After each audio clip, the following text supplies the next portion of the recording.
இந்த சீமான் அப்படின்ற நாய் போகும் இடமெல்லாம் அதுக்கு சீரழிவு தான். ரவுத்ரா அவர்களின் கோபம் எனக்கு புரிகிறது. எல்லோரையும் சிலர் கோபப்படுத்தி கொண்டிருக்கிறார்கள், என்னையும் கோபப்படுத்தியிருக்கிறார்கள். ஆனால் நீங்கள் பேசுகிற போது ஒருவர் பெயரை குறிப்பிடுகிற போதெல்லாம் நன்றியுள்ள ஒரு விலங்கின் பெயரையும் சேர்த்து சேர்த்து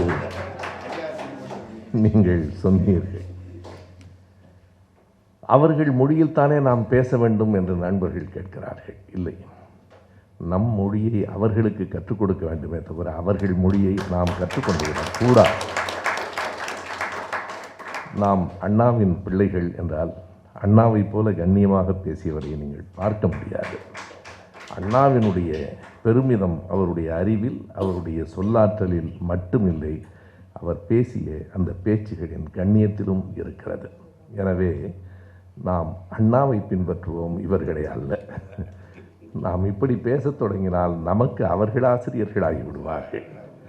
நாம் தான் அவர்களுக்கு ஆசிரியராக இருக்க வேண்டும். என்ன பேசினாலும் அவர்கள் பேசட்டும், அது அவர்கள் தரத்தை காட்டும். நான் இன்றைக்கும் தோழர் மணியரசன் என்று தான் எப்போதும் குறிப்பிடுகிறேன். அவர் என்னை அறிவாலயத்தின் ஒட்டு திண்ணை என்கிறார், கருவாட்டு சாம்பார் என்கிறார். கவலைப்பட வேண்டாம், மாறியிருப்பது அவர்தான். நான் அவரை தோழர் மணியரசன் என்று தான் இப்போதும் சொல்லுகிறேன். இதனை தாண்டி நாம் கடமை தவறினா என்ன ஆகும் அப்படின்னா, காலம் முழுக்க கால்களையே பார்த்து பார்த்து எப்படியாவது அரியாசனம் ஏறிவிட மாட்டோமா அப்படின்னு சொல்லிட்டு இபிஎஸ் அவர்கள் அவருடைய கடமை தவறியதுனால தான் 13 உயிர்கள் சுட்டு தள்ளப்பட்டுச்சு. We are not allowing, we will face the consequences அப்படின்னு அங்கே ஒரு போலீஸ்காரர் திருப்பரங்குன்றம்க்கு கீழே நின்று சொன்னாரே, அதுதான் சாட்சி. இங்கு இன்றும் அண்ணாவின் ஆட்சி தான் நடக்கிறது அப்படின்றதுக்கு. மூத்த உடன்பிறப்புகள் யாராவது உங்கள் மாவட்டத்தில் இருந்தாங்கன்னா அவங்களுக்கான பொற்கிளியை நீங்கள் கொடுத்தீங்கன்னா மட்டும்தான் நான் உங்கள் மாவட்டத்தில் பேசுவேன் அப்படின்னு உதயநிதி அண்ணா சொல்லியிருக்காங்க. எம் அண்ணா, இதயம் அண்ணா, தலைவர் என்பார், தத்துவ மேதை என்பார், நடிகர் என்பார், நாடக வேந்தர் என்பார், சொல்லாற்றல் சுவமிக்க எழுத்தாற்றல் பெற்றார் என்பார், மனிதர் என்பார், மாணிக்கம் என்பார், மாநிலத்து அமைச்சர் என்பார், அன்னை என்பார், அருள்மொழி காவல் என்பார், அரசியல்வாதி என்பார், அத்தனையும் தனித்தனியே சொல்வதற்கு நேரமற்றோர், நெஞ்சத்து அன்பாலே அண்ணா என்ற ஒரு சொல்லால் அழைக்கட்டும் என்று அவர் அன்னை பெயரும் தந்தார் என்று கலைஞர் அவர்கள் நமக்கு அண்ணாவுக்காக எழுதிய அந்த வரிகளை சொல்லி இந்த உரையை துவங்குகிறேன். அண்ணா அப்படின்னு சொன்னதுமே அண்ணாவுடைய நினைவு நாள். இந்த நினைவு நாளில் அண்ணா அப்படின்ற பெயரை மட்டும் நம்ம நினைவில் வச்சுக்கிட்டா போதுமானு கேட்டால் இல்லை. அண்ணா நம்மக்கிட்ட விட்டுட்டு போன கொள்கைகளையும் நமக்காக விட்டுட்டு போன பணிகளையும் நம்ம நினைவு கூறுவது அவசியம் நினைக்கிறேன். முதல்ல அண்ணா அப்படின்னு சொன்னதுமே நமக்கு என்ன நினைவு வரும் அப்படின்னா, கடமை, கண்ணியம், கட்டுப்பாடு. இப்போ அண்ணாவை தெரிந்தோருக்கும் அண்ணாவை வாசித்தோருக்கும் கண்டிப்பாக இந்த 3 சொல் மந்திரமாகவும் இந்த 3 சொல் ஏன் அவசியம் அப்படின்னு தெரியும். ஆனால் இன்னைக்கு இருக்கக்கூடிய அரசியல் சூழலில் நிறைய பேருக்கு தெரியலைன்னு நினைக்கிறேன். கடமை தவறினா என்ன ஆகும் அப்படின்னா, காலம் முழுக்க கால்களையே பார்த்து பார்த்து எப்படியாவது அரியாசனம் ஏறிவிட மாட்டோமா அப்படின்னு சொல்லிட்டு இபிஎஸ் அவர்கள் அவருடைய கடமை தவறியதுனால தான் 13 உயிர்கள் சுட்டு தள்ளப்பட்டுச்சு.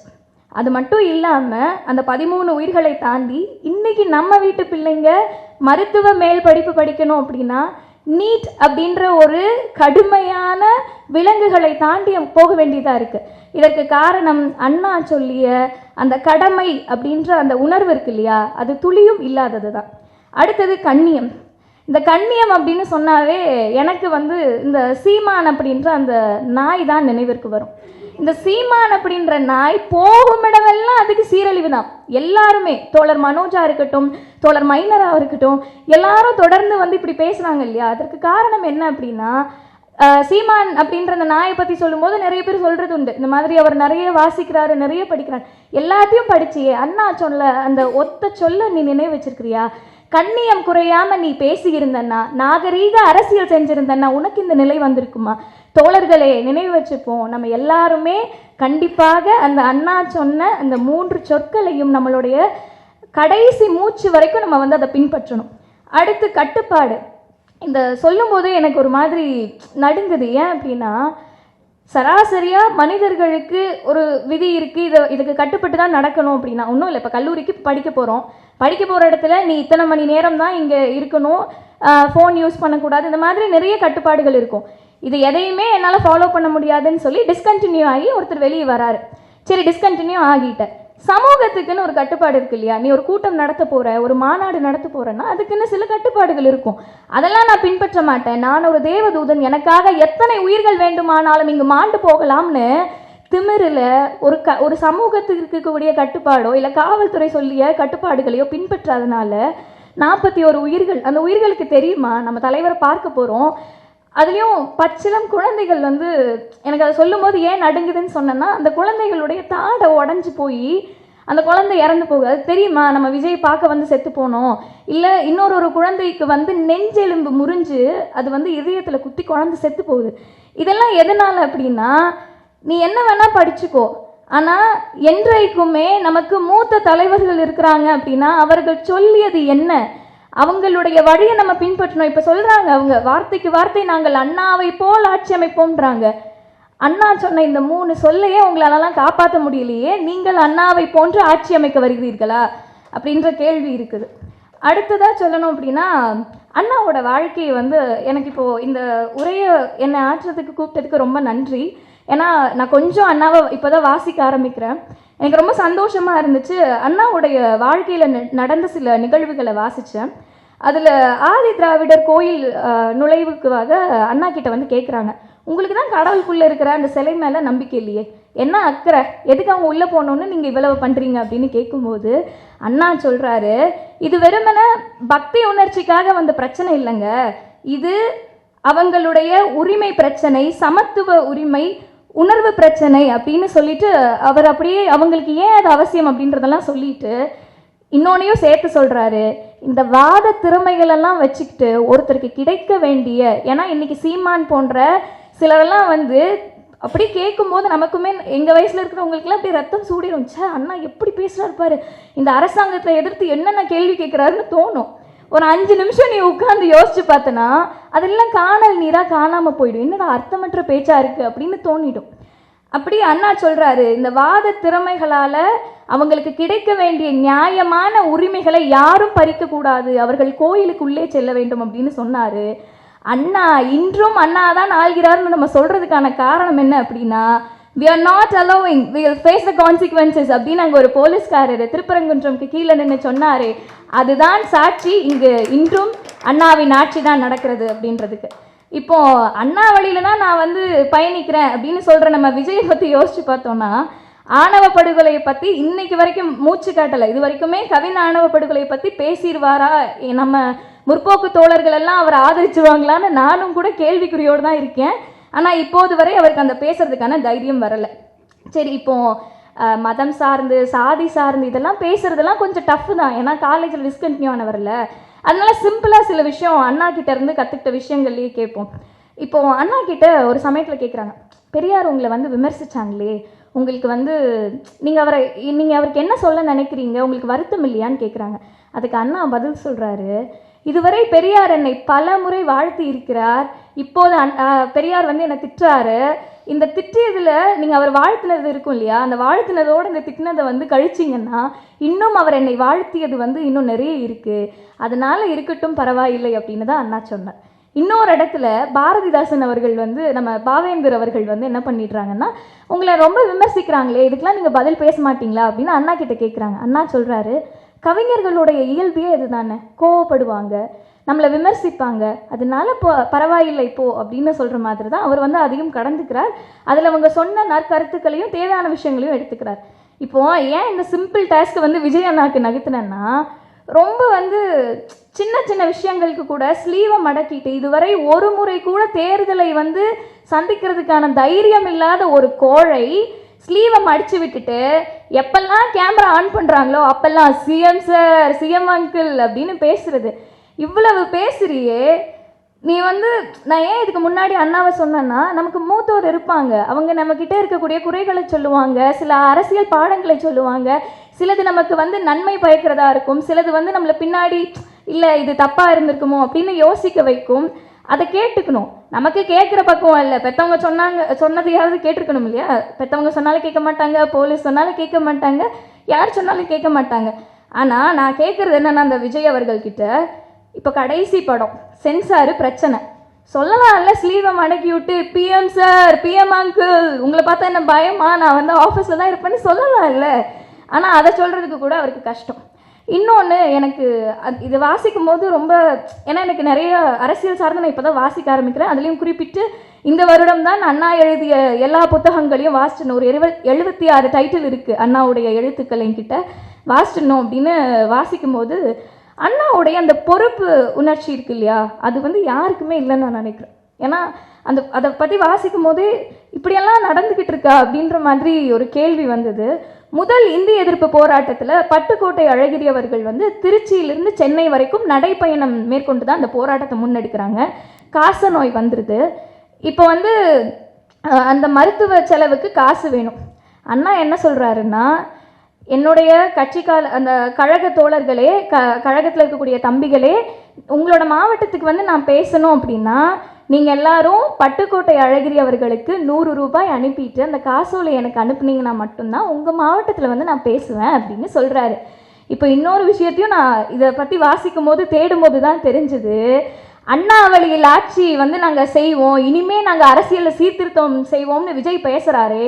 உண்மையில் அண்ணா அன்னைக்கு செய்தது மாதிரி இன்னைக்கு இது வந்து வெறும் பெருமைக்காக அல்ல, இந்த மேடைக்காக அல்ல.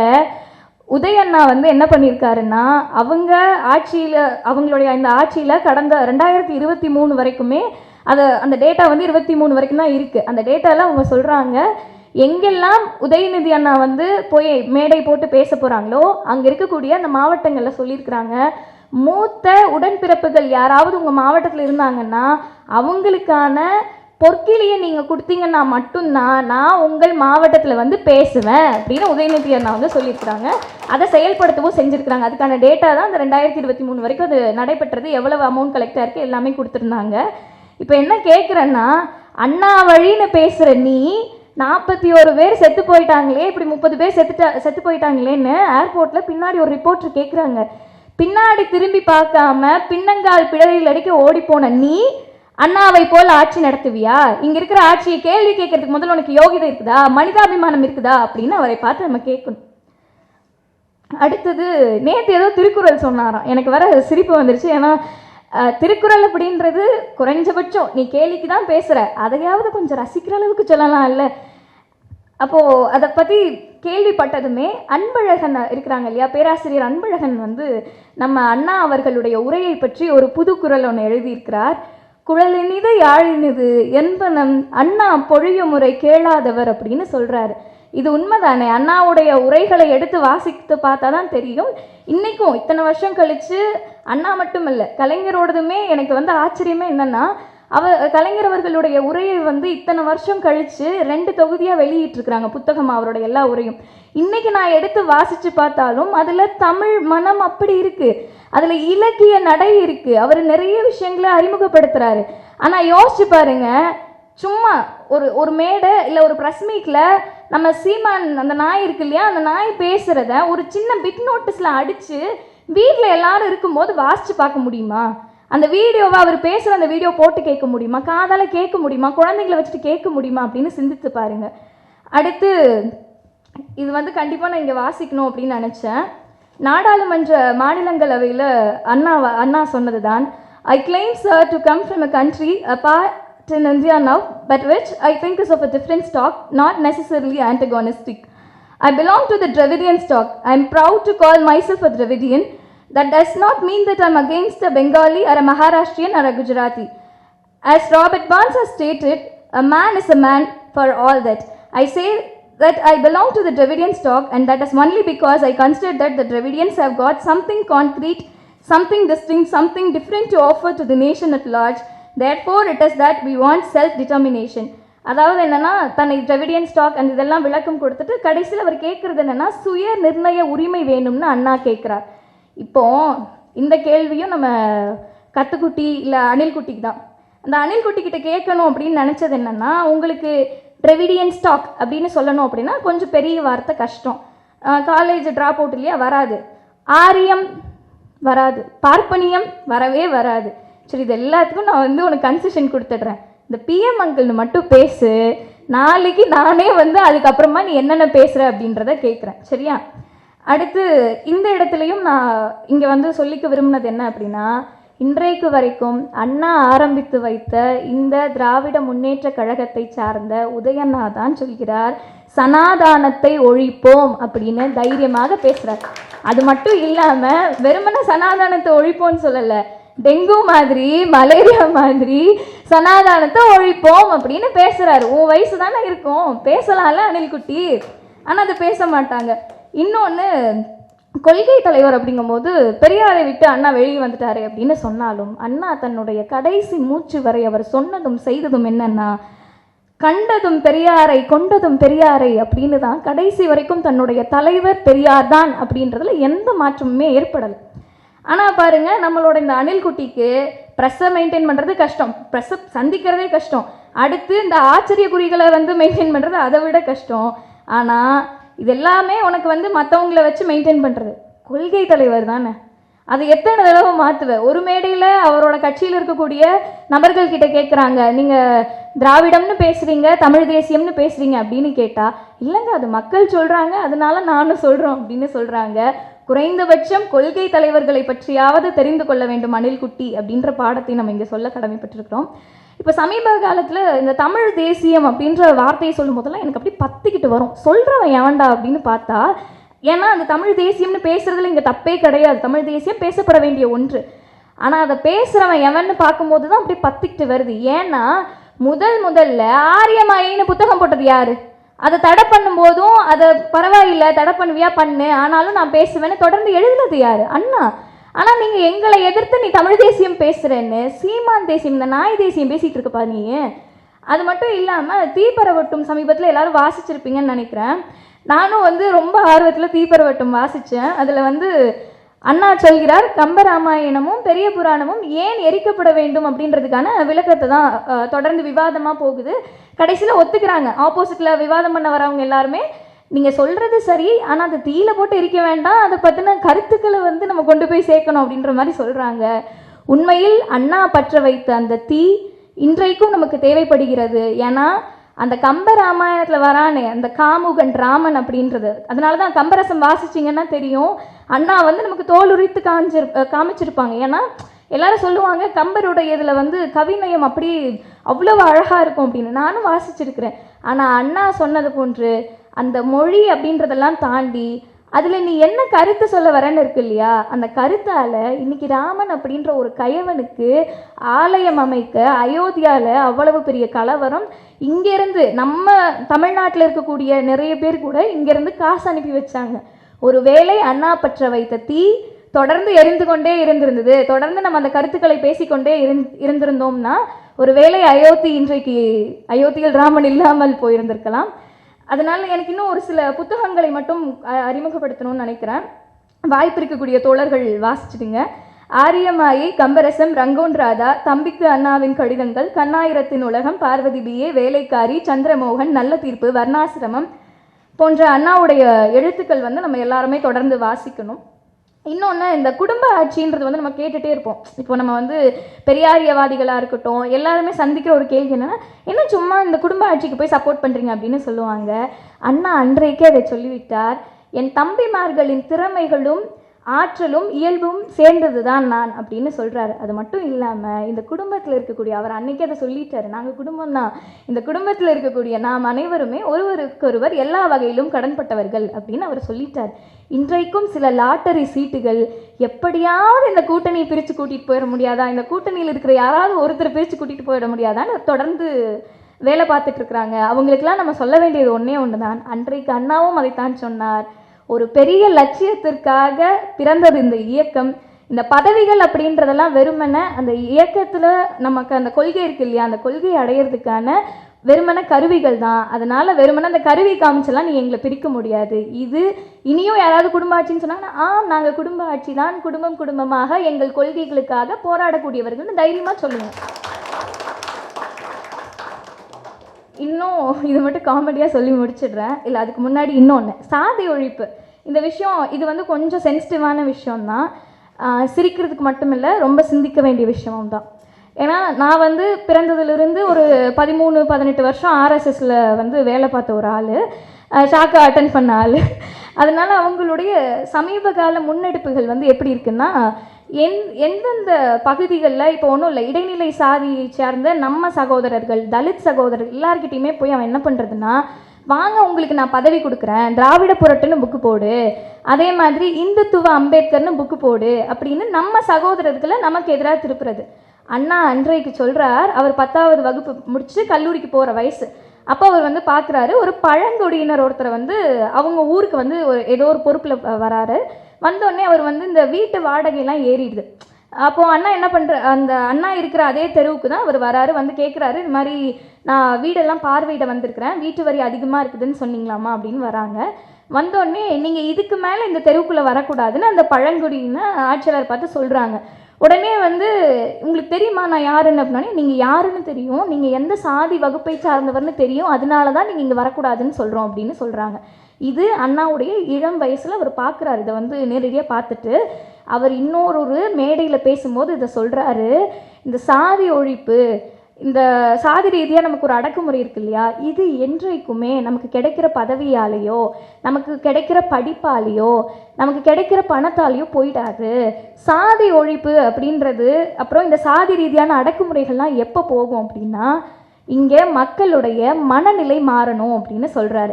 இதே விஷயத்தை தான் சீர்திருத்த மாநாட்டில் தந்தை பெரியார் சொல்கிறார், நான் ஒரு அழிவு வேலைக்காரன், மக்களுடைய மனதில் இருக்கக்கூடிய இந்த சாதி அப்படின்ற விஷயத்தை அழிக்கணும், அந்த விஷக்கிணற ஒரேடியாக இடிக்கணும் அப்படின்னு சொல்கிறாரு. அந்த வேலையைத்தான் அம்பேத்கரும் பெரியாரும் அண்ணாவும் நம்மக்கிட்ட விட்டுட்டு போயிருக்கிறாங்க. அந்த வேலையை வந்து நம்ம சிறப்பாக முன்னெடுக்கணும் அப்படின்னு நான் கேட்டுக்கிறேன். கடைசியாக அண்ணா அரசியலுக்கு வந்தார், மதராஸ் தமிழ்நாடு ஆனது. அது மட்டும் இல்லை, அன்றைக்கு நம்மக்கிட்ட எந்த மீடியமுமே கிடையாது.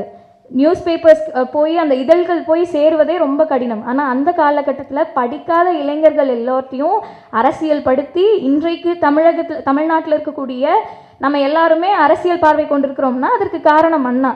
ஆனால் இன்றைக்கு ஒரு அணில் குட்டி நான் அண்ணா ஆட்சியை செய்ய போகிறேன்னு வந்திருக்கு. ஆனால் அந்த அணில் குட்டி தொடர்ந்து செய்கிறது என்னென்னா, படித்து பட்டம் பெற்றவங்களை கூட ரோட்டில் வந்து அந்த ஒயர் மேலே கேபிளில் ஏற விடுறது, அப்புறம் வந்து கிரீஸை தடவுறது, அப்புறம் விசில் அடித்து அவனை வந்து கோமாளி ஆக்கி வைக்கிற வேலையைத்தான் அந்த அணில்குட்டி தொடர்ந்து செய்து வருகிறது. விழித்து கொள்ளுங்கள். நம்ம இப்போ வந்து மார்த்தட்டி சொல்லி கொண்டிருக்கிறோம் அண்ணாவின் ஆட்சி தான் நடக்கிறது அப்படின்னு. இது இனி எக்காலமும் தொடரணும் அப்படின்னா அதற்கு திராவிட மாடல் 2.0 தான் ஒரே தீர்வு. அதனால் அதையும் சிந்திப்பீர்கள். வாய்ப்பளித்த தோழர்களுக்கு நன்றி. தொடர்ந்து எனக்கு அரசியல் சார்ந்த புத்தகங்களை வழங்கி கொண்டிருக்கிற தோழர் லாரன்ஸ் அவர்களுக்கும், யூடியூப் ரூட்டஸ் மைனர் அவர்களுக்கும், தோழர் பாட்டர் அவர்களுக்கும் நன்றி.